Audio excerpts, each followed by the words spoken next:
শ্রী শ্রী ঠাকুর রামকৃষ্ণদেবের উপদেশগুলির মধ্যে থেকে একটি। সর্বধর্ম সমন্বয়। তিনি অনন্ত, পথও অনন্ত, অনন্ত মত, অনন্ত পথ। আমার সর্বধর্ম একবার করে নিতে হয়েছিল। হিন্দু, মুসলমান, খ্রিস্টান, আবার শাক্ত, বৈষ্ণব, বেদান্ত এসব পথ দিয়েও আসতে হয়েছে। দেখলাম সেই এক ঈশ্বর, তার কাছে সকলেই আসছে ভিন্ন ভিন্ন পথ দিয়ে, কিন্তু একটা জোর করে ধরতে হয়।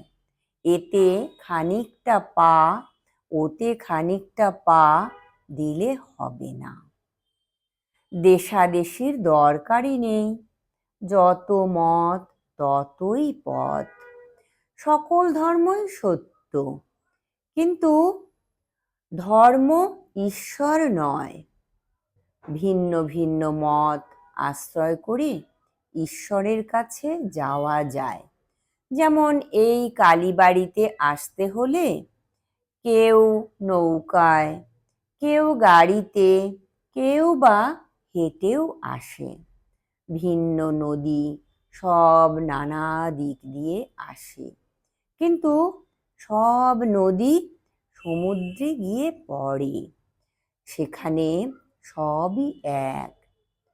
আন্তরিক হলে সব ধর্মের ভেতর দিয়েই তাকে পাওয়া যায়। বৈষ্ণব, শাক্ত, বেদান্তবাদী, ব্রহ্মজ্ঞানী, শৈব, মুসলমান, খ্রিস্টান এরা সকলেই আন্তরিক হলে পাবে। যেমন জল, ওয়াটার, পানি। এক পুকুরের ৩-৪ ঘাট। এক ঘাটে হিন্দুরা জল খায়, তারা বলে জল।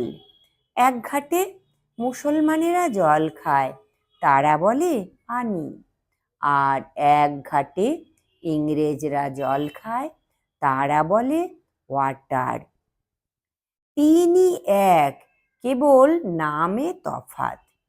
তাকে কেউ বলছে আল্লাহ, কেউ বা গড, কেউ বলছে ব্রহ্ম, কেউ বলে কালী, কেউ বলছে রাম, হরি, যিশু, দুর্গা।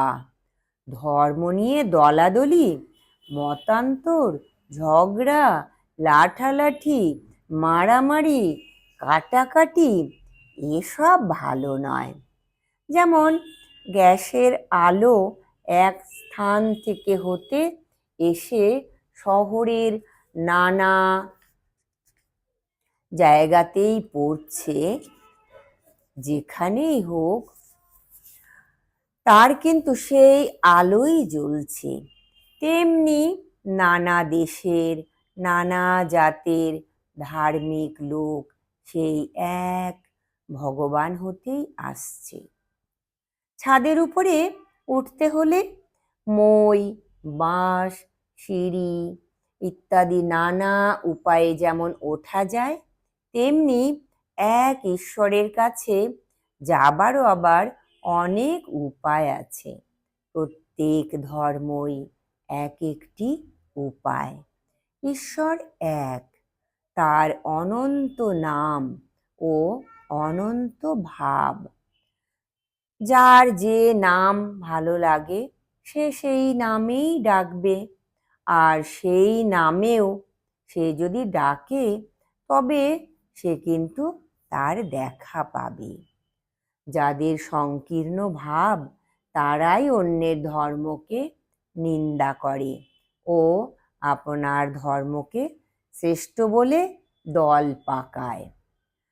আর যারা ঈশ্বর অনুরাগী কেবল সাধন ভজন তারা করতে থাকে, তাদের ভেতরে কোনো রূপ দলাদলি থাকে না। যেমন পুষ্করিণী বা গেরে ডোবায় দল জন্মায়, নদীতে কখনো জন্মায় না। ভগবান এক, সাধক ও ভক্তেরা ভিন্ন ভিন্ন নামে এবং সেই রুচিতে তাদের উপাসনা করে। এক মার 5 ছেলে। বাড়িতে মাছ এসেছে। মা মাছের নানা ব্যঞ্জন করেছেন, যার পেটে যা সয়। কারো জন্য মাছের পোলোয়া, কারো জন্য মাছের অম্বল, কারো জন্য বা মাছের চচ্চড়ি, মাছ ভাজা, এইসব করেছেন। যেটি যার ভালো লাগে, যেটি যার পেটে সয়। বুঝলি? জয় ঠাকুর, জয় মা, প্রণাম।